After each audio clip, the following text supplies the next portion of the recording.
Alright, sorry. हाँ, a very good afternoon. Audio video clear है आप लोगों तक? सॉरी। हाँ, हाँ जी। तो पॉलिटी का सर हम लोग रिवीजन कर रहे थे, 2 क्लासेस ऑलरेडी हो चुकी हैं। उसका रिकॉर्डिंग भी यूट्यूब पे जा चुका है। पहले का तो लाइव हो भी गया, सेकंड वाले का भी शाम 5 बजे लाइव हो जाएगा, जो कल की क्लास हुई थी फेसबुक पे। तो जो भी क्लास होती जा रही है उसका रिकॉर्डिंग आपका यूट्यूब पे भी अपलोड होता जा रहा है, नॉर्थ ईस्ट पीसी के यूट्यूब चैनल पे। इसकी भी रिकॉर्डिंग कल मॉर्निंग में आपको मिल जाएगी। तो सिंपल अब वही काम है सर, एग्जाम नजदीक है तो रिवीजन अच्छे से करना है। और जब रिवीजन की बात होती है तो हम वो टॉपिक्स को पहले कवर करते हैं जो आपके एग्जामिनेशन पॉइंट ऑफ व्यू से ज्यादा इंपॉर्टेंट होते हैं, है ना जी। चलिए जी, तो एक बार देख लेते हैं क्या क्या बातें सर अभी तक हम करके आ चुके थे इंडियन पॉलिटी में। तो हमने सर आपका जो कॉन्स्टिट्यूशन की मेकिंग है उससे रिलेटेड बातें करी थी, ठीक है। फिर उसके बाद शेड्यूल्स देखे थे, शेड्यूल्स के बाद पार्ट्स ऑफ द कॉन्स्टिट्यूशन में आ गए थे। प्रियम्बल देखा था, पार्ट 1, पार्ट 2, पार्ट 3, पार्ट 4, ये पार्ट 3 का विलंब था, पार्ट 4, पार्ट 4A, ये सारा चल रहा था। पार्ट 5 तक हम पहुंच गए थे। पार्ट 5 में प्रेसिडेंट की बात कर ली थी। बात तो सर वाइस प्रेसिडेंट की भी हो गई थी, बट थोड़ा सा कल वॉइस गड़बड़ होने की वजह से साउंड वहां पर आ नहीं पाई थी, तो हमने फिर से आज उसको रिपीट करना है। एक एक करके कराएंगे ना सर, अभी ये तो हो जाए। इसके बाद जनरल साइंस का फिर हम हिस्ट्री पे आ जाएंगे, ठीक है ना। इकोनॉमी को तो अभी स्किप भी कर सकते हो, इतना कुछ इंपॉर्टेंट नहीं है। इक्का दुक्का चीजें इकोनॉमी में, तो बहुत ज्यादा खास इंपॉर्टेंट इकोनॉमी में है नहीं। एपीएसएस भी तो वैसे भी ज्यादा नहीं पूछते, इक्का दुक्का सवाल आ जाएगा तो आ जाएगा। जनरल साइंस से आ जाते हैं। जनरल साइंस में मेनली टॉपिक्स बता दूंगा कौन कौन से करने, उसके बाद फिर हम लोग हिस्ट्री पे चले आएंगे, है ना। चलो, प्रेसिडेंट वाली बात कर रहे थे सर हम लोग। देखो, प्रेसिडेंट की बात हो गई थी। प्रेसिडेंट से रिलेटेड जो क्वेश्चंस आ सकते हैं, जैसे आर्टिकल 61, आर्टिकल 72, आर्टिकल 71, आर्टिकल 123, ये सारी चीजें हमने पिछली क्लास में डिस्कस करी थी, जो जो प्रेसिडेंट से रिलेटेड इंपॉर्टेंट आपके आर्टिकल्स होते हैं।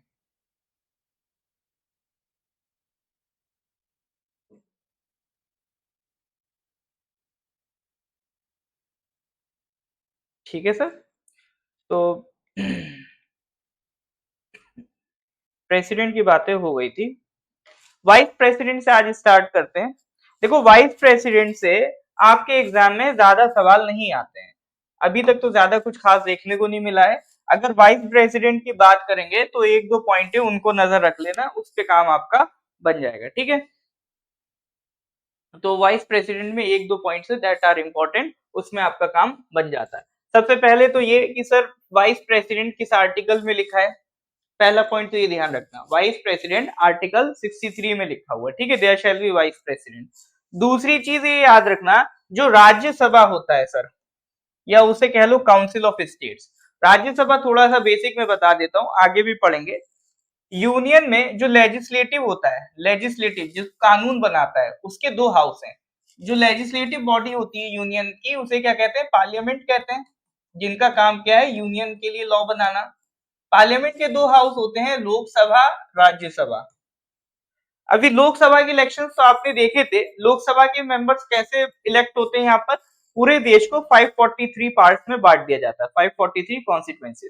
हर एक कॉन्स्टिट्यूएंसी से एक मेंबर इलेक्ट होता है, और वो कहाँ पहुंचेगा, लोकसभा, ठीक है। जिस भी पार्टी के मेंबर्स मेजोरिटी में होंगे, उसी की पार्टी की गवर्नमेंट बनेगी, और उसी गवर्नमेंट का जो हेड होगा वो कहलाएगा प्राइम मिनिस्टर। राज्यसभा के मेंबर सर कहां से आते हैं, ये आते हैं सर स्टेट असेंबली से। मतलब स्टेट असेंबली के मेंबर नहीं होते, स्टेट असेंबली ने इलेक्ट करके राज्यसभा भेजती है। जैसे हर एक स्टेट का फिक्स है कोटा, कि भाई अरुणाचल से इतने मेंबर्स जाएंगे, राजस्थान से इतने जाएंगे, सिक्किम से इतने जाएंगे, उत्तर प्रदेश से इतने। हर एक स्टेट का कोटा फिक्स है।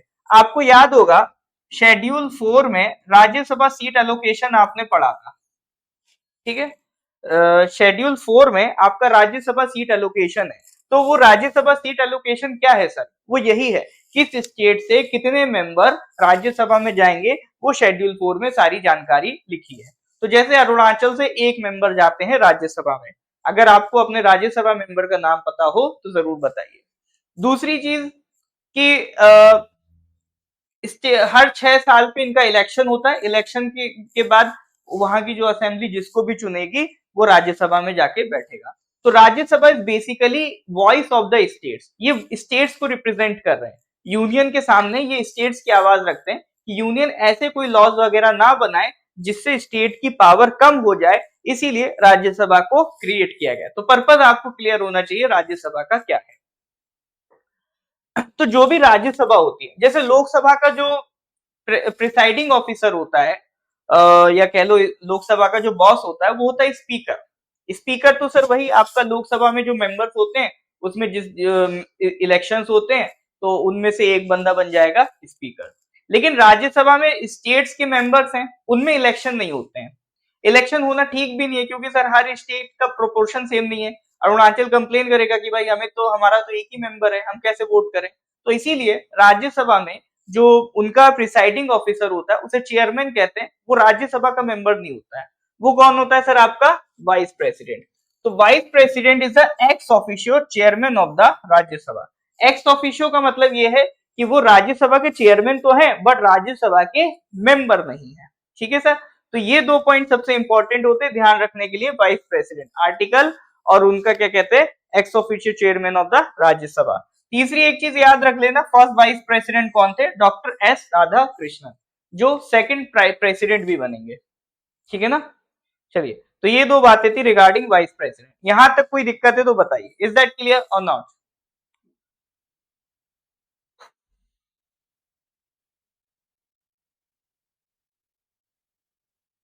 हाँ जी सर, यहां तक कोई डाउट है?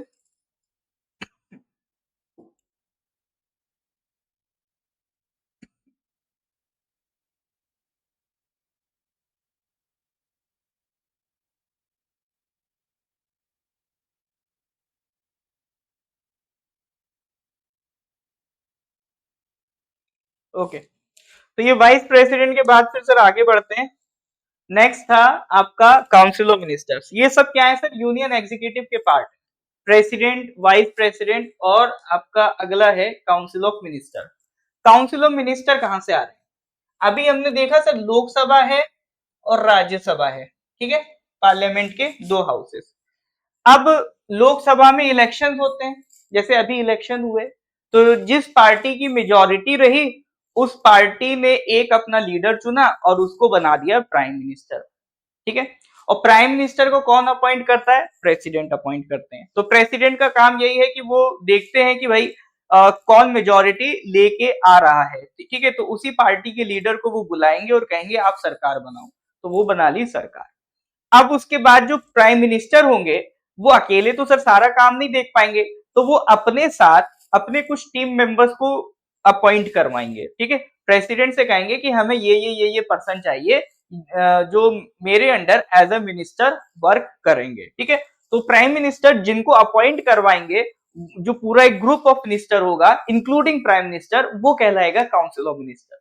अब ये मेंबर्स क्या रैंडमली कोई भी हो सकता है? नहीं सर, इसकी भी कंडीशन है कि प्राइम मिनिस्टर जो भी मिनिस्टर बनाएंगे या तो वो लोकसभा का मेंबर हो या राज्यसभा का मेंबर हो, ये जरूरी है।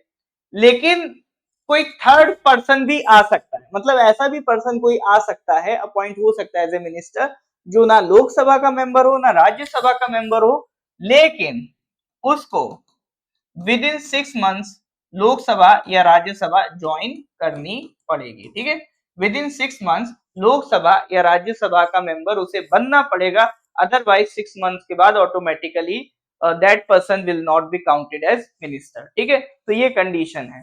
और इनको कौन अपॉइंट कर रहा है सर? प्रेसिडेंट अपॉइंट कर रहे हैं। ठीक है, किनकी एडवाइस पे अपॉइंट कर रहे हैं? प्राइम मिनिस्टर की एडवाइस पे अपॉइंट कर रहे हैं। तो काउंसिल ऑफ मिनिस्टर में आपके दो आर्टिकल इंपॉर्टेंट हैं, एक है आर्टिकल 74, एक है आर्टिकल 75। ये जो पूरा पोर्शन है यहां से आर्टिकल पे क्वेश्चन ज्यादा बनते हैं। ठीक है, आर्टिकल वाला पार्ट ज्यादा इंपॉर्टेंट होता है। तो काउंसिल ऑफ मिनिस्टर में दो आर्टिकल जरूर ध्यान रखना, 74, 75। तो 74 क्या कहता है कि there shall be a council of minister, ठीक है, जिसके हेड होंगे प्राइम मिनिस्टर, और वो किसकी एडवाइस पे बनेंगे? मतलब वो जो अपॉइंट करेगा प्रेसिडेंट, लेकिन किसके एडवाइस पे? प्राइम मिनिस्टर के एडवाइस पे। ठीक है, फिर आता है आर्टिकल 75। आर्टिकल 75 कहता है जो प्रेस मिनिस्टर्स अपॉइंट होंगे उनको कौन अपॉइंट करेगा, प्रेसिडेंट अपॉइंट करेगा, ठीक है। यानी इतना याद रखो, जो काउंसिल ऑफ मिनिस्टर की फॉर्मेशन की बात है वो 74 में है, और उनको अपॉइंट करने की जो बात है कि उन्हें प्रेसिडेंट अपॉइंट करेगा वो किस में लिखी है, आर्टिकल 75 में, ठीक है।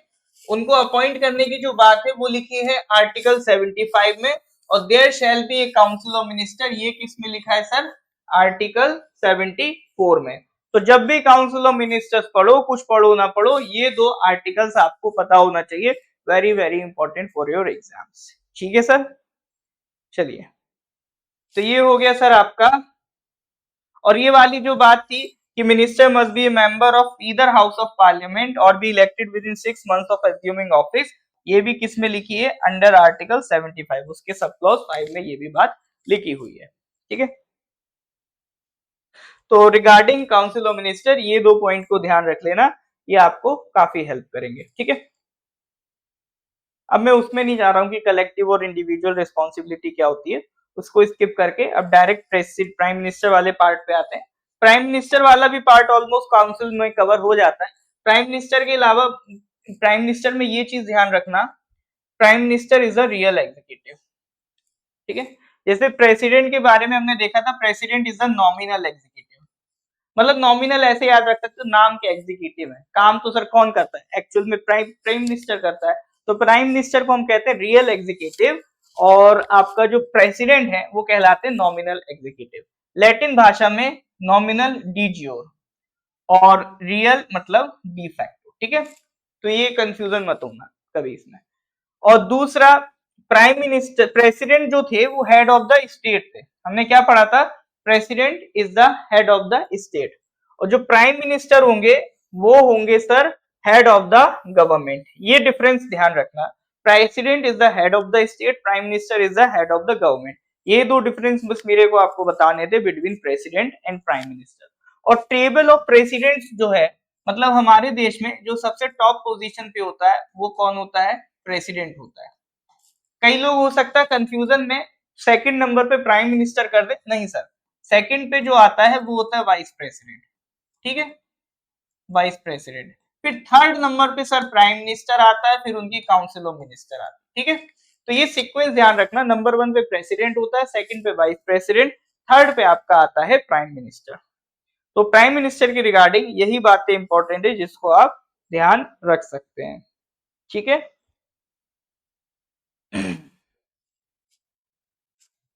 हाँ जी सर, यहाँ तक किसी को कोई डाउट है तो बताइए, फिर इसके बाद हम लोग पार्लियामेंट को स्टार्ट करते हैं। देखो हर पार्ट में जो जो इंपॉर्टेंट चीजें जो आपसे एग्जाम में पूछी जा सकती है, मैं डायरेक्ट उन्हीं पे कूद रहा हूँ, क्योंकि टाइम हमारे पास कम है, और भी सब्जेक्ट जितना पॉसिबल हो पा रहा है उतना हमें डिस्कस करना है, ठीक है। इसलिए थोड़ा सा स्पीड थोड़ा सा फास्ट रहेगी रिवीजन में, लेकिन आप ऐसी कोई भी चीज हम नहीं छोड़ेंगे जो एग्जाम के लिए इम्पोर्टेंट हो, है ना, वो सारी चीजें हम कवर करेंगे। लगभग लगभग सारी जो चीजें आपकी बन जाती हैं। यहाँ तक कोई डाउट है तो बताइए सर, क्लियर है तो गिव मी थम्स अप, ठीक है ना। तो बिल्कुल ऐसा नहीं सोचना है कि मतलब कुछ छोड़ के चल रहे हैं। देखो है तो भले ही रिवीजन क्लास, लेकिन कोशिश पूरी है कि चीजें मतलब जितना बेहतर तरीके से कवर हो जाए मैं करवा दूं, है ना। और इम्पोर्टेंट चीज कुछ नहीं छूटेगी, इस बात की टेंशन मत लो।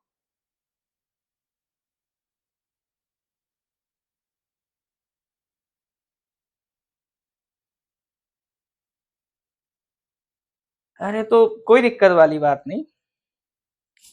फिर तो देखो, अब तो मतलब ये तो आपके लिए एक इंस्पिरेशन बनना चाहिए, गर्लफ्रेंड छोड़ गई तो इंस्पिरेशन बनना चाहिए, आराम से इसको मोटिवेशन बनाओ, बिल्कुल एग्जाम में झोंक दो जरा अपने आप को। अब मैं इसमें क्या करूंगा। ठीक है, और किसी को कोई डाउट है तो बताइए।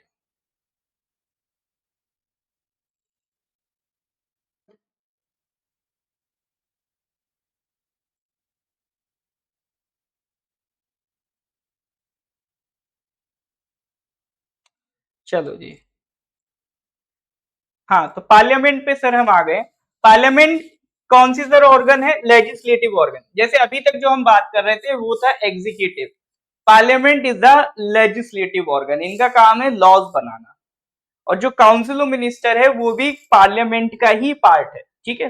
देखो एक चीज ध्यान रखना कि हमारे यहाँ जो सिस्टम चलता है उसमें executive is responsible to legislative. हो सकता है किसी दिन आपको एग्जाम में ये लाइन लिखी मिल जाए कि पार्लियामेंट्री फॉर्म ऑफ गवर्नमेंट का मतलब क्या होता है।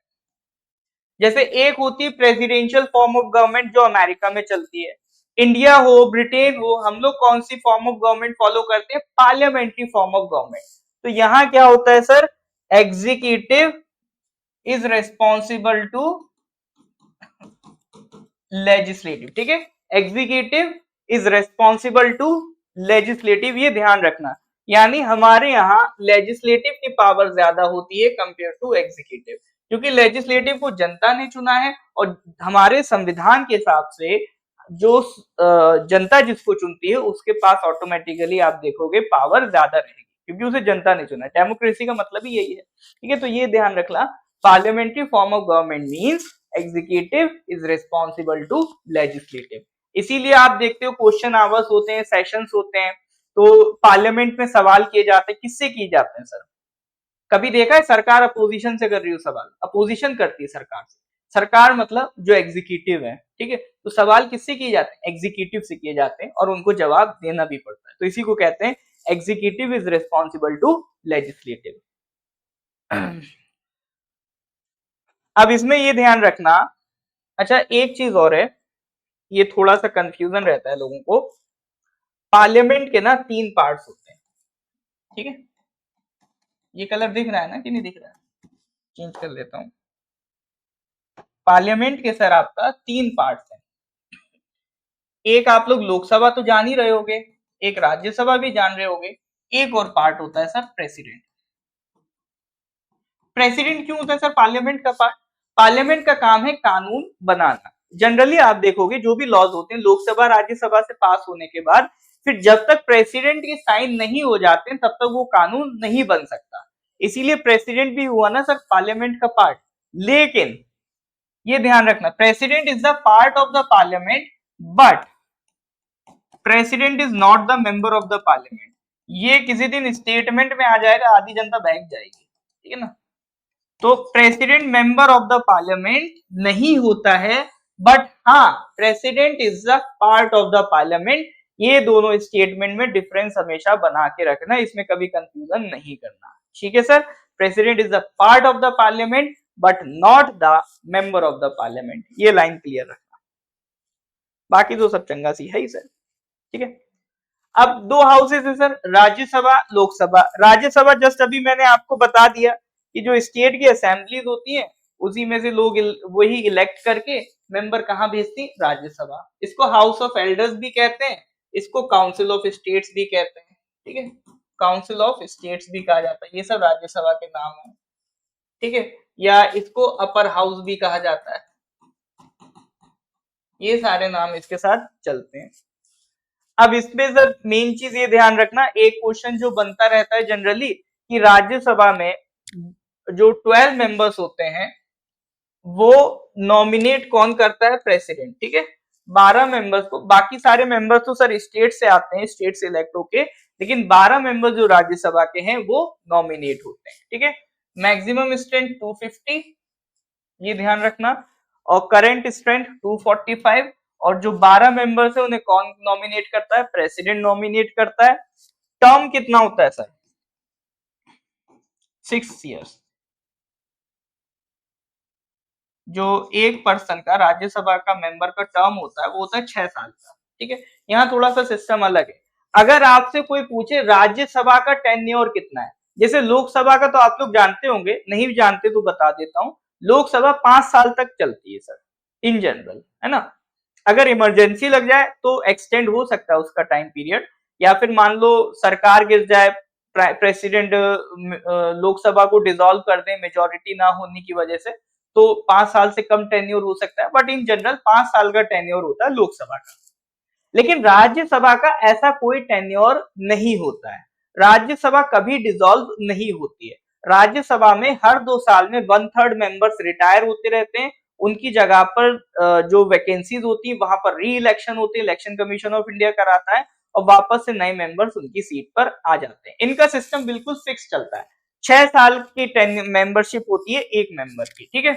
और सीधा सीन है सर, देखो अगर मान लो कोई पर्सन बना 2018 में, है ना, और उसका टेन्योर था 2024, हर 2 साल में इलेक्शन होते हैं, मान लो 2018 में बना और मान लो उस पर्सन की डेथ होगी 2020 में, तो उसकी सीट 2 साल में खाली हो गई। तो 2020 में जो इलेक्शन होगा ना सर, वो अब जो नया मेंबर आएगा वो सिर्फ रिमेनिंग टेन्योर के लिए आएगा, ठीक है। उस सीट पे कोई अगर नया मेंबर आता है तो वो बचे हुए टर्म के लिए आता है, ताकि एक सिस्टम बना रहे कि हर 2 साल में 1/3 मेंबर्स रिटायर होते रहे और नए मेंबर्स आते रहे। तो एक प्रॉपर सिस्टमैटिक तरीके से ये राज्यसभा में चीजें चलती हैं। आगे हम मनी बिल की बात करेंगे तो बताएंगे कि उसमें लोकसभा के पास पावर है, राज्यसभा के पास पावर नहीं है। अच्छा हाँ, एक सवाल जो राज्यसभा से रिलेटेड बहुत इंपॉर्टेंट है, पूछा जा सकता है कि minimum age to become Rajya Sabha members is 30 years. Lok Sabha में 25 है, यहाँ पर कितनी है सर, 30 ईयर्स, ठीक है। और ये तो हमने देख लिया था कि vice president is the ex officio chairman of the Rajya Sabha, ठीक है। और इनका एक डेप्यूटी चेयरमैन भी होता है, डेप्यूटी चेयरमैन राज्यसभा का ही मेंबर होगा। मान लो वाइस प्रेसिडेंट मौजूद नहीं है तो वो deputy chairman will handle the Rajya Sabha, ठीक है सर। तो that is all about Rajya Sabha. यहां तक किसी को कोई दिक्कत तो नहीं हो रही है? हाँ जी सर, यहाँ तक चीजें क्लियर है?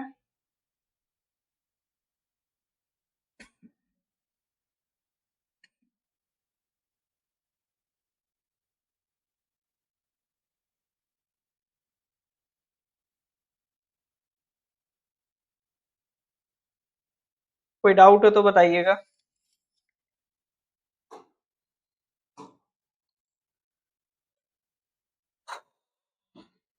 नेक्स्ट इज, अरे सर अगले संडे है, मतलब ये संडे छोड़ा अगले 21 को है sir head constable exam written वाला, ठीक है। लोकसभा में भी सर वैसा ही सीन है लगभग लगभग, जैसे वहां पर देखो अभी जो करंट में स्ट्रेंथ है वो 543 मेंबर्स है, ठीक है, ये ध्यान रखना। और लोकसभा में सर वही जनरल 5 इयर्स का टेन्योर रहता है। और दूसरी चीज याद रखना, लोकसभा में हाँ, as, minimum age Lok Sabha member बनने की कितनी, 25 इयर्स, ठीक है। जैसे वहां चेयरमैन था, हेड ऑफ लोक राज्यसभा, यहाँ पर स्पीकर होता है, प्रिसाइडिंग ऑफिसर या कह दो हेड ऑफ लोकसभा, ठीक है। और speaker is the member of Lok Sabha, इसी तरह से deputy speaker is the member of Lok Sabha. लेकिन वहां राज्यसभा में जो चेयरमैन था, chairman is not the member of Rajya Sabha, ठीक है। जन नॉर्मल टर्म सर इसका वही 5 इयर्स रहता है।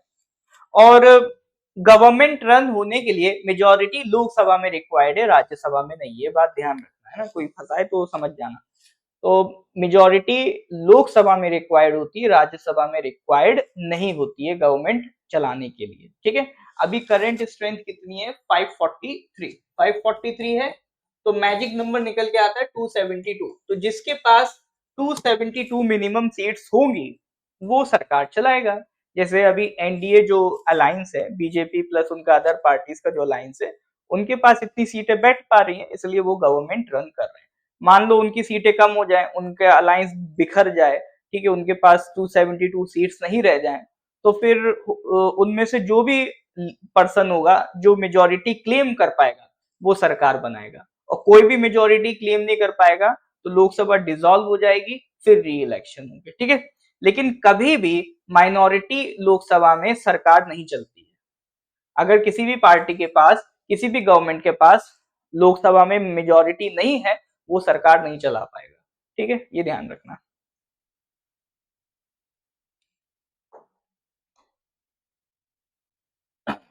बिल्स में सर एक दो बातें ध्यान रख लेना, ठीक है।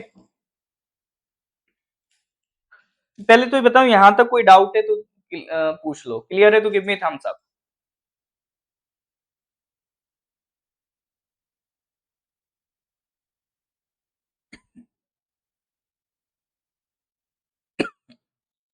यहाँ तक कोई डाउट है तो पूछ लो सर। बिल क्या है सर? बिल बोले तो देखो, कोई भी जब आपको मान लो कानून बनाना है, ठीक है, कोई भी नया कानून बनाना है, तो आप सबसे पहले क्या करोगे सर? उसको एक पेपर पे लिखोगे, उसके बाद सर आगे बढ़ाओगे ना। तो वही जो पेपर है जिसपे आपने ड्राफ्ट किया है प्रपोज्ड लॉ, वो क्या कहलाता है आपका? बिल कहलाता है। ठीक है, जो आपने ड्राफ्ट किया है उस वो जो प्रपोज्ड लॉ है उसी को हम क्या कहते हैं? बिल कहते हैं। ये भी अलग अलग कैटेगरीज के होते हैं, उसी के हिसाब से ये प्रोसीड होते हैं। जैसे कुछ होते हैं ऑर्डिनरी बिल, जनरल बिल, ठीक है, अलग अलग कैटेगरीज में, जैसे मनी बिल है, फाइनेंस बिल है, ऑर्डिनरी बिल है। तो अलग अलग कैटेगरीज है, उसमें अपन नहीं जा रहे हैं, मुद्दे की बात करेंगे जो सवाल बनता है। तो ऑर्डिनरी बिल एक मान लो नॉर्मल बिल है जो किसी कैटेगरी में नहीं आता, उसका सीधा प्रोसीजर है, वो लोकसभा राज्यसभा कहीं से भी प्रोसीड हो सकता है। ठीक है, इंट्रोड्यूस वो कहीं भी हो सकता है। मान लो लोकसभा से इंट्रोड्यूस हो गया, फिर वो राज्यसभा में जाएगा, तो वहां से भी पास होना उसका जरूरी है। अगर राज्यसभा में पास नहीं हो पाया तो लटक जाएगा भी। दोनों जगह से पास हो गया तब वो जाएगा प्रेसिडेंट के पास। ठीक है, तो प्रेसिडेंट के पास जाने से पहले जरूरी है लोकसभा राज्यसभा से वो निपट गया है। फिर इसमें एक बड़ा फेमस कैटेगरी ऑफ बिल है मनी बिल, जिसमें टैक्सेस वगैरह से रिलेटेड बातें होती हैं, वो होता है मनी बिल। अब देखो क्वेश्चन इसमें क्या बनेगा, ऑर्डिनरी बिल पे वो क्वेश्चन नहीं पूछेगा, क्वेश्चन अगर पूछेगा तो मोस्ट प्रोबेबली वो ऑर्डिनरी मनी बिल पे पूछेगा। अब मनी बिल पे क्या क्या क्वेश्चन बन सकते हैं? सबसे पहला क्वेश्चन तो ये बनेगा कि इसकी जो डेफिनेशन है वो कॉन्स्टिट्यूशन के किस आर्टिकल में लिखी है। ठीक है, तो वो आर्टिकल आपको पता होना चाहिए 110। ठीक है, आर्टिकल 110 में डिफाइंड है कि मनी बिल है क्या। दूसरा पॉइंट ये याद रखना, अगर कभी कंफ्यूजन हो कि जो बिल आया है वो मनी बिल की कैटेगरी में है या नहीं है, तो फाइनल डिसीजन किसका होगा? स्पीकर को होगा। ठीक है, स्पीकर टू डिसाइड। अगर कभी भी कंफ्यूजन हो रहा है कि ये मनी बिल है या नहीं है, तो वहां स्पीकर डिसाइड करेगा कि हाँ क्या ये मनी बिल की कैटेगरी में आता है या नहीं आता है। ठीक है, तो ये पावर किसके पास है? स्पीकर के पास है। तीसरा पॉइंट इसमें ध्यान रखना, ये सिर्फ और सिर्फ लोकसभा में इंट्रोड्यूस हो सकता है। ठीक है, जैसे ऑर्डिनरी बिल होगा लोकसभा राज्यसभा कहीं भी इंट्रोड्यूस कर लो, लेकिन ये जो होगा सर सिर्फ और सिर्फ लोकसभा में इंट्रोड्यूस हो सकता है। और इसमें राज्यसभा की कोई पावर नहीं होती, मनी बिल में राज्यसभा के पास कोई पावर नहीं है। ये लोकसभा से एक बार पास हो गया तो मान लो राज्यसभा में रिजेक्ट भी हो गया तो कोई मतलब नहीं है, राज्यसभा के पास ये बिल भेज दिया जाता है, वो अपनी रिकमेंडेशन दे सकते हैं, फिर वो मानना नहीं मानना लोकसभा के हाथ में है। और अगर मान लो राज्यसभा बिल पास ही नहीं कर रही, रिजेक्ट भी नहीं कर रही है, तो इनके पास 14 डेज का टाइम है। 14 डेज में अगर राज्यसभा बिल पास कर देती है तो ठीक है, नहीं तो मान लिया जाएगा कि राज्यसभा ने बिल पास कर दिया। ठीक है, फिर वो डायरेक्ट किसके पास पहुंचेगा? प्रेसिडेंट के पास, है ना। तो ये पॉइंट ध्यान रखना कि मनी बिल में स्पेशल पावर किसके पास है? लोकसभा के पास है, और मनी बिल की केस में राज्यसभा के हाथ खाली है। ठीक है, तो ये ध्यान रखना। और सबसे बड़ी बात, मनी बिल का आर्टिकल नंबर ध्यान रखना, आर्टिकल 110 में मनी बिल की डेफिनेशन लिखी है। ठीक है,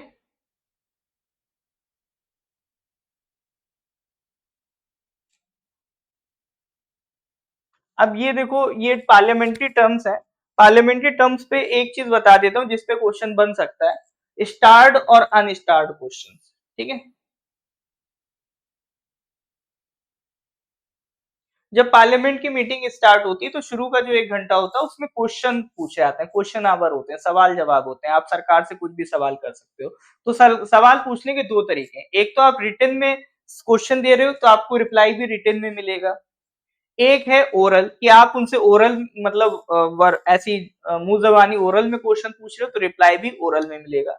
ओरल में ये रहता है कि आपको 2 सप्लीमेंट्री क्वेश्चंस की व्यवस्था होती है कि आप जो भी पूछना है, आ, आपने कुछ पूछा, मिनिस्टर ने रिप्लाई किया, आप दोबारा फिर से उस पर 2 सवाल पूछ सकते हो, तो 2 सप्लीमेंट्री क्वेश्चंस अलाउड होते हैं।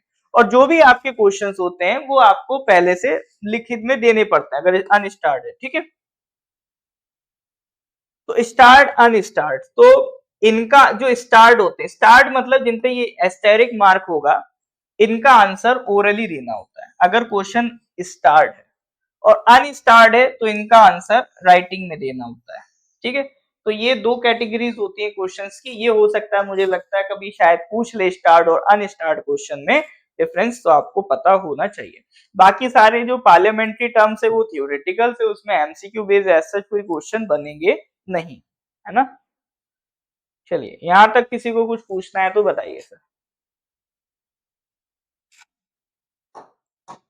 फिर इसके बाद अगला जो टॉपिक आ रहा है वो सर सुप्रीम कोर्ट की हम बात करते हैं। सुप्रीम कोर्ट से क्या क्या क्वेश्चन आपके बन सकते हैं।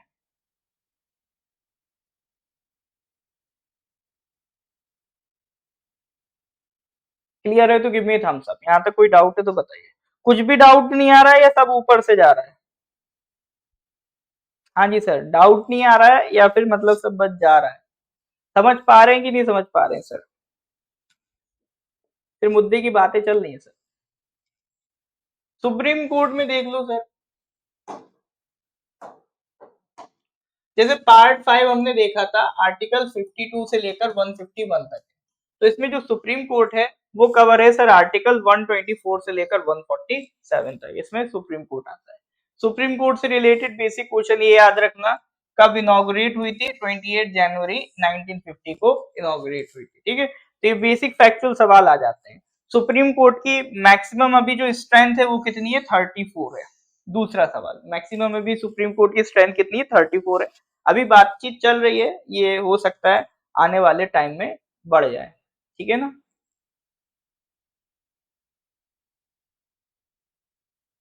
हाँ जी, देखिए जीरो आवर बेसिकली क्या है, जैसे ये एक इंडियन इन्वेंशन है। वैसे तो मतलब मेजोरिटी पार्ट हमने भाई ब्रिटेन के लॉ से उठाया है, लेकिन जीरो आवर का कंसेप्ट हमने ही आपका डेवलप किया है। जैसे मान लो शुरुआती जो टाइम होता है लोकसभा या राज्यसभा का, उसमें आप क्वेश्चन पूछ सकते हो, लेकिन जब वो क्वेश्चन आवर कंप्लीट हो जाता है तो उसके बाद आपको कुछ एक्स्ट्रा टाइम भी मिलता है। जैसे 12 बजे का जो टाइम होता है, ठीक है, 12 बजे का जो टाइम है वो ब्रिटिश क्लॉक के हिसाब से जीरो आवर का टाइम होता है। ठीक है, जैसे रात के मान लो 12:30 बज रहे हैं, तो वो क्या बोलेंगे? Zero dark 30। ठीक है, तो मतलब जो दोपहर का 12 का टाइम होता है ना, तो वो उसे जीरो आवर का टाइम बोलते हैं, उसे बोलते हैं जीरो आवर ब्रिटिश क्लॉक में। तो वो उसी फ्री टाइम में अगर कुछ क्वेश्चन पूछना होता है तो पूछ सकते हैं। इसमें क्या होता है, आपको बहुत पहले से अपना क्वेश्चन रजिस्टर नहीं कराना पड़ता, ये एक अलग व्यवस्था है। मतलब 12 बजे एक टाइम होता है जिसमें एक थोड़ी सी अलग व्यवस्था है। जैसे बाकी क्वेश्चंस आपको जो पूछने हैं, आपको कुछ दिन पहले रजिस्टर कराना पड़ता है। यहाँ पर कुछ दिन पहले कराने की जरूरत नहीं, इन द सेम डे आप उसे रजिस्टर करा के वो आप जो क्या कहते हैं मिनिस्टर हैं उनसे पूछ सकते हो। तो कभी मान लो आनंद फानंद में कोई क्वेश्चन पूछना हो तब ये जीरो आवर का यूज हो जाता है।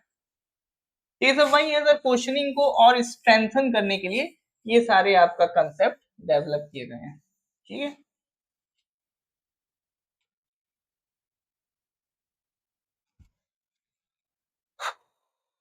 और सुप्रीम कोर्ट में और क्या पढ़ सकते हैं सर? टेन्योर ध्यान रखना सर। टेन्योर में ये ध्यान रखना, सुप्रीम कोर्ट को अपॉइंट करता है प्रेसिडेंट और उनकी रिटायरमेंट एज है 65।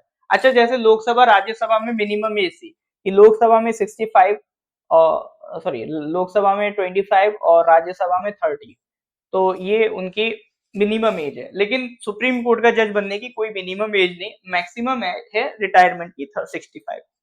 ओम बिरला का पावर क्या है? ओम बिरला जी जो है वो स्पीकर है सर। तो जो स्पीकर के पास पावर होती है, स्पीकर के पास क्या क्या पावर है? एक तो जैसे मैंने अभी मनी बिल के केस में आपको बताया। दूसरा, स्पीकर मेंटेन करता है कि डेकोरम रहे। अगर मान लो कोई मेंबर कुछ गलत कर रहा है या उसको जो प्रिविलेजेस दिए उसका गलत फायदा उठा रहा है, तो ये स्पीकर की पावर है, किसी मेंबर को टेम्परेरी सस्पेंड कर सकता है ना। पार्लियामेंट की जो प्रोसीडिंग्स होती हैं उसको कब एडजर्न करना है, कब स्टार्ट करना है, ये सब कौन डिसाइड करता है? स्पीकर डिसाइड करता है। यानी पूरी लोकसभा कैसे रन करेगी वो किसके हाथ में होता है सर? स्पीकर के हाथ में होता है। ठीक है, तो स्पीकर की पोजीशन बहुत इंपॉर्टेंट होती है। अगर कोई मिसबिहेव कर रहा है कोई मेंबर ऑफ पार्लियामेंट, उसको वो सस्पेंड भी कर सकते हैं, जैसे आपने देखा होगा कभी कभी एक दिन के लिए कर देते हैं, कभी कभी पूरे सेशन के लिए सस्पेंड कर दिया जाता है। तो ये सारी पावर्स होती हैं आपका स्पीकर की। बाकी जो भी आपका मुद्दा डिस्कस करना होता है वो स्पीकर के पास लेके आया जाता है, जब स्पीकर अप्रूव करेगा फिर वो मुद्दा आपका डिस्कस होगा। ठीक है।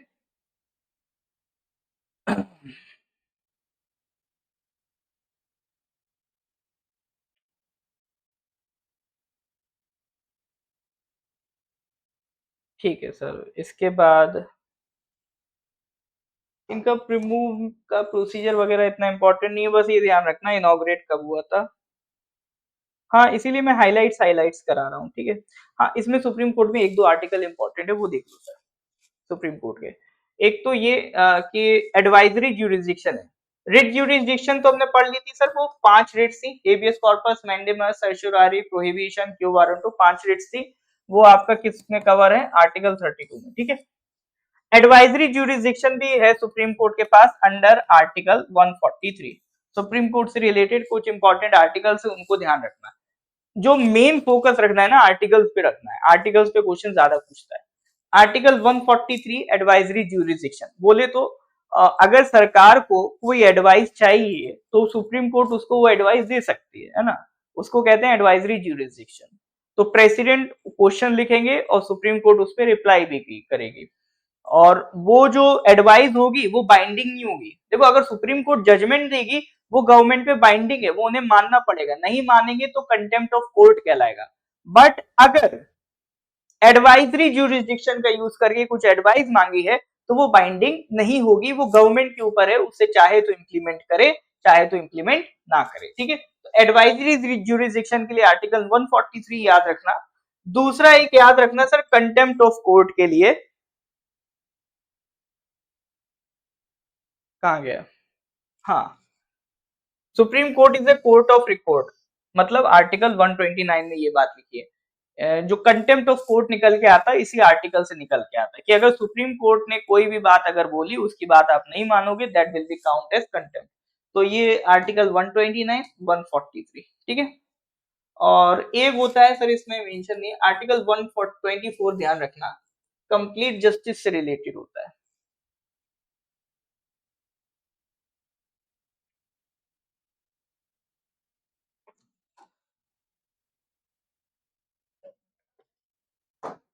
और कुछ बचा इसमें? ये सर पूरा आपका फिर सुप्रीम कोर्ट से रिलेटेड था, कुछ पूछना हो तो बता दो सर। अभी हमने कौन कौन सा देखा? 143 देखा था ना? हाँ सॉरी, 124 नहीं है, एक तो 143 हो गया sir, supreme court is a court of record 129। एक याद रखना 142, 142, 142 एक इंपॉर्टेंट आर्टिकल है, जो हम लोग कहते हैं ना सुप्रीम कोर्ट के पास अथाह पावर है, वो आर्टिकल 142 की वजह से। आर्टिकल 142 कहता है सुप्रीम कोर्ट कोई भी ऑर्डर पास कर सकती है, कुछ भी बोल सकती है को अगर उसको लगता है it is necessary to do complete justice. ठीक है।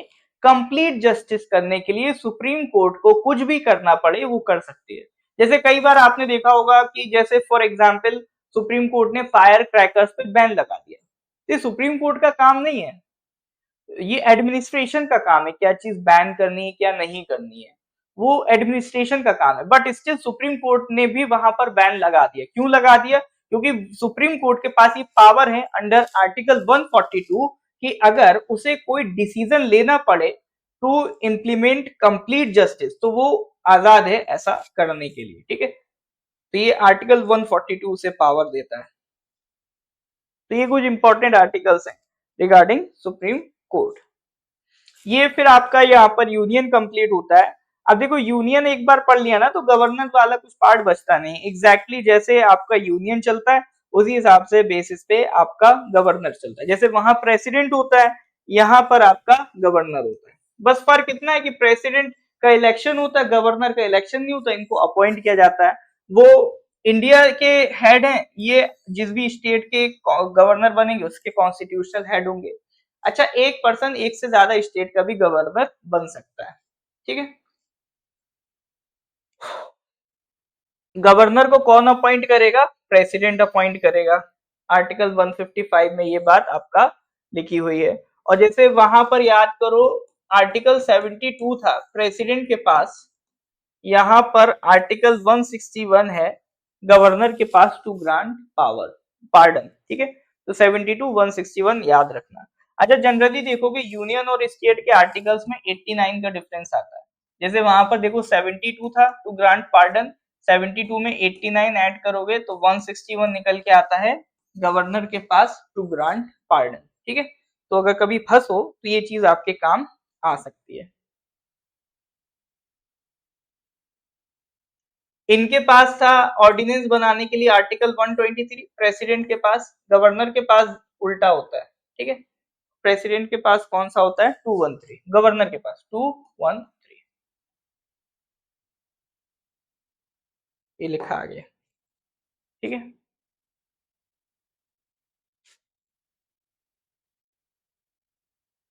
Article 1213 empowers the governor to issue the ordinance। तो ये दो, ये 72 161 और इधर 123 213, ये आर्टिकल ध्यान रखना। फिर इसके बाद सर स्टेट लेजिस्लेटिव असेंबलीज हैं, ये भी वैसे ही काम करती है, इन पे क्वेश्चन नहीं आते हैं। इन पे बस ये ध्यान रखना कि जैसे वहां पर तो लोकसभा राज्यसभा था यूनियन में, यहाँ पे लेजिस्लेटिव असेंबली होती है और कुछ स्टेट्स में लेजिस्लेटिव काउंसिल होती है। ठीक है, कुछ स्टेट्स में लेजिस्लेटिव काउंसिल होती है। और एक आर्टिकल 169 है जो कहता है कि लेजिस्लेटिव काउंसिल अबॉलिश और क्रिएट भी की जा सकती। ये पावर किसके पास है? पार्लियामेंट के पास। ठीक है, ये ध्यान रखना कि लेजिस्लेटिव काउंसिल अबॉलिश और क्रिएट करने की पावर, मतलब जिस स्टेट में नहीं है वहां भी क्रिएट की जा सकती है। ये सब कौन डिसाइड करेगा? पार्लियामेंट डिसाइड करेगी बाय अ लॉ। ये सारी चीजें किसमें लिखी हैं? आर्टिकल 169 में।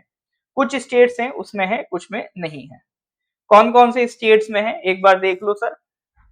आंध्र प्रदेश में है, बिहार में है, कर्नाटका में है, महाराष्ट्र में है, उत्तर प्रदेश में है और तेलंगाना में। ठीक है, आंध्र प्रदेश, बिहार, कर्नाटका, महाराष्ट्र, उत्तर प्रदेश और तेलंगाना। ये आपका, इसका मैंने टेक्निक बनाई थी तो तुम्बक, तुम्बक। ठीक है, जो स्टेट जहां पर लेजिस्लेटिव काउंसिल एग्जिस्ट करती है। टी से तमिलनाडु नहीं है, तेलंगाना है। यू से उत्तर प्रदेश है। एम से मध्य प्रदेश नहीं है, महाराष्ट्र है। ठीक है, बी से बिहार है। ए से आंध्र प्रदेश है। के से कर्नाटका है। ठीक है, तो ये आपका 6 स्टेट्स हैं जहां पर लेजिस्लेटिव काउंसिल एग्जिस्ट करती है।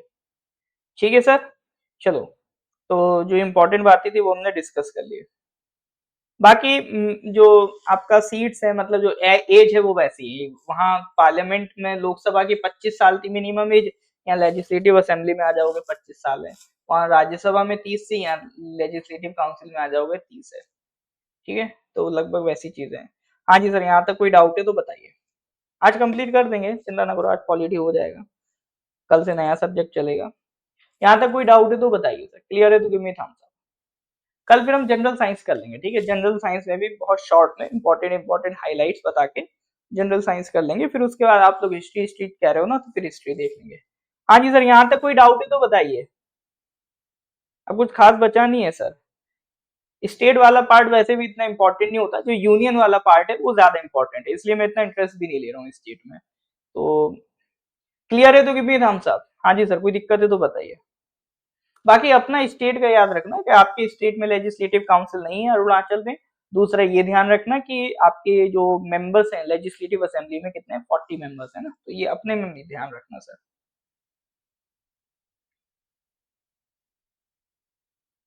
और वैसे तो 60 मेंबर्स होने चाहिए लेजिस्लेटिव काउंसिल बनाने के लिए। अब इसी बेसिस पे सर हाई कोर्ट है।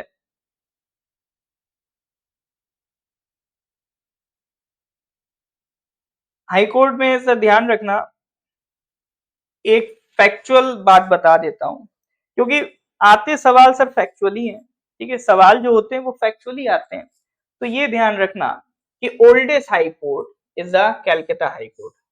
बाकी एक रिट वाला क्वेश्चन पूछता है, जैसे सुप्रीम कोर्ट के पास रिट इश्यू करने की पावर आर्टिकल 32 में है, हाई कोर्ट के पास वही पावर 226 में है, ये बात ध्यान रखना। फैक्चुअल में वैसे पूछा नहीं है लेकिन पूछ सकता, ओल्डेस्ट हाई कोर्ट पूछे तो कैलकाटा हाई कोर्ट बता देना, न्यूएस्ट हाई कोर्ट पूछे तो सर आपका आंध्र प्रदेश हाई कोर्ट, ठीक है। और अभी तक देश में देखोगे तो 25 हाई कोर्ट्स आपको देखने को मिल जाएंगी।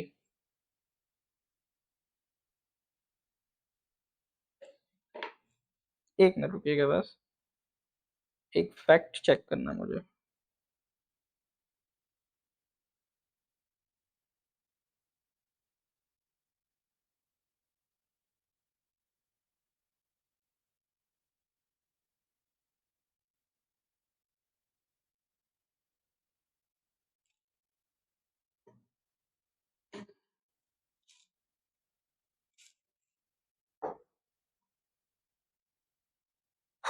चलो जी, फिर इसके बाद एक पार्ट आता है पंचायत एंड म्यूनिसिपैलिटीज, ठीक है। अब उसके सर हम लोग डिटेल्स में नहीं जाएंगे कि क्या क्या होता है पंचायत एंड म्यूनिसिपैलिटीज में, वैसे भी एक फिक्स टेबल बनवा देता हूँ और कह देता हूँ सवाल उसी में से आते रहते हैं, तो वही चीज ध्यान रखना सर। देखो, पंचायत के लिए अमेंडमेंट हुई थी 73rd अमेंडमेंट से, ठीक है। पंचायत म्यूनिसिपैलिटीज में क्या क्या ध्यान रखना, पहली तो ये ध्यान रखना, पंचायत है सर आपका part 9 of the constitution, article 243 से 243 ओ, कौन सी अमेंडमेंट से आया था, 73rd अमेंडमेंट, ठीक है, 1992। और ये रूरल एरियाज के लिए, ठीक है, panchayat is for rural area. इनका जो टर्म होता है वो कितना होता है, जो इलेक्शन के बाद 5 इयर्स। ये सवाल आया था पिछले साल, जो जनवरी में एमटीएस हुआ था ना लास्ट ईयर, दो एमटीएस हुए थे, एक तो साल के लास्ट में भी देखने को मिले था, एक साल की शुरुआत में भी एमटीएस का एग्जाम हुआ था लास्ट ईयर जनवरी में। उसमें एक क्वेश्चन आया था सर पंचायत से रिलेटेड कि इसका टेन्योर कितना होता है, तो टेन्योर सर आपका होता है 5 साल, ठीक है। तो यही बेसिक फैक्ट्स आपसे पूछता रहता है एग्जाम से रिलेटेड, उनको ध्यान देते रहना। सुप्रीम कोर्ट एक ही होता है, उसकी बेंचेस एक से ज्यादा हो सकती हैं, हालांकि अभी एक ही बेंच है दिल्ली में, लेकिन एक से ज्यादा बेंच हो सकती है ऐसा संविधान में लिखा है, अगर वो चीफ जस्टिस चाहेंगे तो ऐसा कर सकते हैं।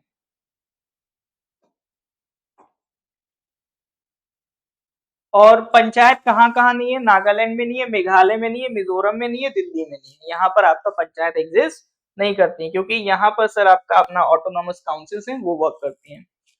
फिर आता है सर म्यूनिसिपैलिटीज, म्यूनिसिपैलिटीज के लिए पार्ट 9A आर्टिकल 243P से 243ZG 74th अमेंडमेंट, ठीक है। और ये किसके लिए होती है, अर्बन एरिया के लिए होती है आपका म्यूनिसिपैलिटी। इंडिया में अगर फर्स्ट म्यूनिसिपल कॉर्पोरेशन देखोगे तो वो थी मद्रास इन 1688, फर्स्ट म्यूनिसिपल कॉर्पोरेशन देखोगे तो वो थी मद्रास 1688।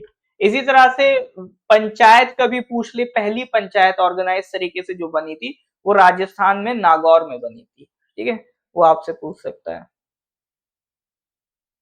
तो ये कुछ बेसिक फैक्ट्स हैं रिगार्डिंग पंचायत एंड म्यूनिसिपैलिटीज, इन्हीं में से क्वेश्चन घूम फिर के बनते रहते हैं, टर्म इनका वही 5 साल का रहता है, ये इतना इंपॉर्टेंट नहीं है। हाँ, फंड्स ध्यान रखना, इस पे क्वेश्चन बन जाता है। 3 तरह के फंड होते हैं ना, एक होता है कंसोलिडेटेड फंड ऑफ इंडिया, एक होता है सर आपका पब्लिक अकाउंट्स, एक होता है कंटिंजेंसी। इसके आर्टिकल पूछता है और वो भी कंसोलिडेटेड फंड ऑफ इंडिया के ज्यादा पूछता है। देखो, कंसोलिडेटेड फंड ऑफ इंडिया किसमें आता है, आर्टिकल 266 सब क्लॉज 1। ये कौन सा फंड होता है, देखो कंसोलिडेटेड फंड जैसे जो भी आप टैक्सेस वगैरह देते हो ना, वो सब किस में जाता है, कंसोलिडेटेड फंड में जाता है। और इसकी अथॉरिटी किसके पास है, लोकसभा के पास है।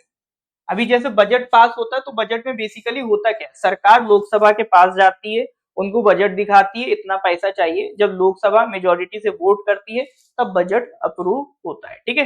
तो लोकसभा का बजट कौन अप्रूव, ये कंसोलिडेटेड फंड ऑफ इंडिया का बजट कौन अप्रूव करेगा, लोकसभा। एक होता है सर पब्लिक अकाउंट, इसमें मतलब जैसे आप देखते होंगे कि आप सरकारी नौकरी कर रहे हो, आपका प्रोविडेंट फंड है, वो पैसा, या फिर मान लो गवर्नमेंट बहुत सारी इंश्योरेंस स्कीम्स चलाती रहती है पोस्ट ऑफिस के थ्रू या अलग तरीके से, वो सारा पैसा वो पब्लिक अकाउंट में जाता है। तो पब्लिक अकाउंट में ये जो गवर्नमेंट होती है, यूनियन गवर्नमेंट, उसके पास अथॉरिटी होती है इसे यूज करने की। ये होता है 266 सब क्लॉज 2। कंटिजेंसी फंड ये इमरजेंसी के लिए बनाया गया है। ये प्रेसिडेंट के पास इसकी अथॉरिटी होती है, प्रेसिडेंट के बिहाफ पे फाइनेंस सेक्रेटरी इसको मैनेज करते हैं। ये आता है सर आपका आर्टिकल 267 में, ठीक है। तो तीन तरह के फंड्स हैं, consolidated fund, public account, contingency fund. तो तीनों के आर्टिकल ध्यान रखना। और सबसे इंपॉर्टेंट है सर आपका कंसोलिडेटेड फंड, इसका जरूर ध्यान रखना, ये सबसे ज्यादा इंपॉर्टेंट है, ठीक है।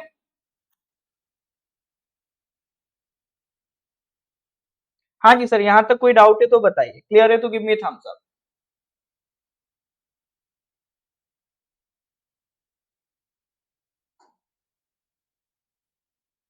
अब इसके बाद लास्ट का थोड़ा सा बस पोर्शन बचा है, कोई डाउट है तो पूछिएगा। उस पर डायरेक्ट क्वेश्चन आता है कि इलेक्शन कमीशन, ठीक है। तो जैसे ये कॉन्स्टिट्यूशनल बॉडीज हैं, तो इसमें इलेक्शन कमीशन जरूर ध्यान रख लेना, आर्टिकल 324। इसमें 324 से 329 तक है इलेक्शन कमीशन के बारे में, ठीक है। जीएसटी काउंसिल 279 ए से ऐड हुई थी। फाइनेंस कमीशन बहुत इंपॉर्टेंट है, ये किसमें होता है, आर्टिकल 280, हर 5 साल में बनता है। फाइनेंस कमीशन तो हम लोग कई बार आपका एग्जाम वगैरह में डिस्कस कर चुके हैं, मतलब करंट अफेयर्स में डिस्कस होता रहता है। इसके बाद ये जो इम्पोर्टेंट अगर आप आर्टिकल किसी का पूछोगे तो वो है सर अटॉर्नी जनरल। ये यूनियन एग्जीक्यूटिव का भी पार्ट था, इंडिया का फर्स्ट लॉ ऑफिसर भी कहलाता है। और ये किसमें लिखा है सर, आर्टिकल 76 में लिखा है। तो यूनियन गवर्नमेंट के जो भी केसेस होते हैं तो उनके बिहाफ पे सुप्रीम कोर्ट में वो कौन देखता है, अटॉर्नी जनरल देखता है अंडर आर्टिकल 76। इसी तरह से जैसे यूनियन के पास अटॉर्नी जनरल है, स्टेट के पास क्या होता है, एडवोकेट जनरल। ये है आर्टिकल 165, ठीक है। तो ये स्टेट के बिहाफ के केसेस देखता है। तो ये दो articles, attorney general, advocate general, इनको ध्यान रख लेना, ये आपसे एग्जाम में पूछे जा सकते हैं, ठीक है सर।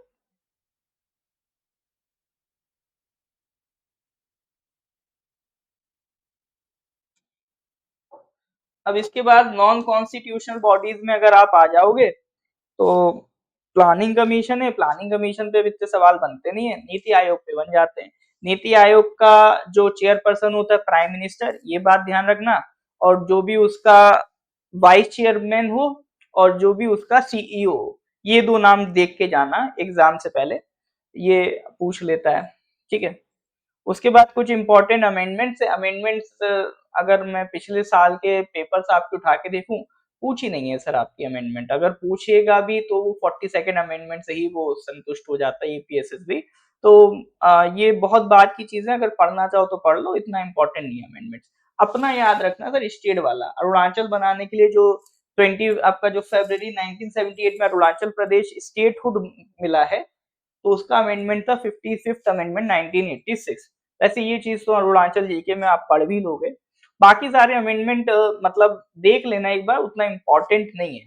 मैं ये नहीं कह रहा हूँ आएंगे नहीं, लेकिन हाँ कंपेयर टू अदर पार्ट्स इनको प्रायोरिटी कम देना लास्ट में। फिर पार्ट्स ऑफ द कॉन्स्टिट्यूशन, जितने हमने शुरू के पार्ट्स पढ़े ना, 4 5 6 7 9 तक, वो इंपॉर्टेंट है। जनरली उसी से पूछ लेता है कि ये कौन सा पार्ट है, डीपीएसपी कौन से पार्ट में आता है ना। तो बाकी इतना डिटेल में पार्ट्स में भी वो अभी नहीं जा रहा है। कुछ अलग से बाकी याद करने की ट्रिक मैंने यहाँ पर डाल रखी है already. You can fly directly from US to UP, meet clever Shyam Ram. तो जो भी ट्रिक है वो यहाँ पर मेंशन है, उसको आप देख के पार्ट्स को भी याद कर सकते हो। लेकिन अगर प्रीवियस ईयर एग्जाम्स के आप क्वेश्चंस देखोगे तो जनरली वो फंडामेंटल राइट्स, आपका प्रेसिडेंट, यूनियन वाला पार्ट, इनसे मेनली क्वेश्चन बनते रहते हैं। या फिर जैसे अभी मैंने बताया एमटीएस में पूछ लिया था वो पंचायत का टेन्योर, आपका उसमें क्या कहते हैं डीपीएसपी में पूछ लिया था आर्टिकल 44, इस तरह के क्वेश्चन। यानी जो शुरुआती पोर्शन हमने पढ़ा है ना, उससे ज्यादा क्वेश्चन आने की संभावना रहती है, ठीक है। तो बाकी एक बार मैंने पूरा आपको पॉलिटी गो थ्रू करा दिया है। 3 घंटे लगे, लेकिन हमने जितना भी कंटेंट था उसके इम्पोर्टेंट हाइलाइट्स समझते समझते करी हुई हैं। ऐसा भी नहीं मैंने सिर्फ आपको बोल दिया ये कर लो वो कर लो, वरना वो तो आधे घंटे में ही हो जाता है। थोड़ा बहुत चीजों को समझाया भी है ना। और शुरू में मैंने ज्यादा वक्त इसलिए भी दिया क्योंकि वहां से सवाल बनने की प्रोबेबिलिटी ज्यादा होती है। लास्ट में ऐसा नहीं सोचना लास्ट है तो खींच दिया, ये जो लास्ट पोर्शन होता है इससे प्रोबेबिलिटी कम होती है, इसीलिए इसको थोड़ा सा हमने फास्ट कर लिया। ठीक है, अब किसी का कोई डाउट है तो बताइए सर। बाकी पॉलिटी के बाद अगली जो क्लास होगी उसमें हम जनरल साइंस के हाइलाइट्स देख लेंगे, उसके बाद सर हम लोग फिर हिस्ट्री के हाइलाइट्स देखेंगे, है ना। हिस्ट्री थोड़ा सा लंबा है तो उसमें फास्ट फॉरवर्ड चलेंगी चीजें, तो पहले से बोल देता हूँ बुरा नहीं मानना। ठीक है, अलग अलग तरीके से हम रिवीजन कराते रहते हैं, कभी क्वेश्चंस की तरह से कराते रहते हैं, इस बार पूरा सब्जेक्ट को एक बार उठा के रिवाइज करा दिया। चलिए, तो किसी को कोई दिक्कत है तो बताइएगा। क्लियर है तो गिव मी थम्स अप। ठीक है फिर सर, मिलते हैं अगली क्लास में। रिकॉर्डिंग इसका यूट्यूब में अपलोड हो जाएगा, कल मॉर्निंग तक आपको मिल जाएगा। और इसके बाद फिर कल 1:30, अब ये 1:30 का टाइम रहेगा। मंडे से आपका मैथ्स का भी क्लास रिवीजन का स्टार्ट हो जाएगा। अभी जीके तो सर अब आपका चलता रहेगा, कल भी रहेगा क्लास, है ना। तो लेक्चर अच्छा लगा हो तो सर लाइक कर देंगे, चैनल को यूट्यूब पे अगर देख रहे हो तो सब्सक्राइब कर देंगे, अभी फेसबुक पे हो तो इसको फॉलो कर देंगे, है ना। मिलते हैं फिर सर अगली क्लास में। Till then goodbye, have a nice day.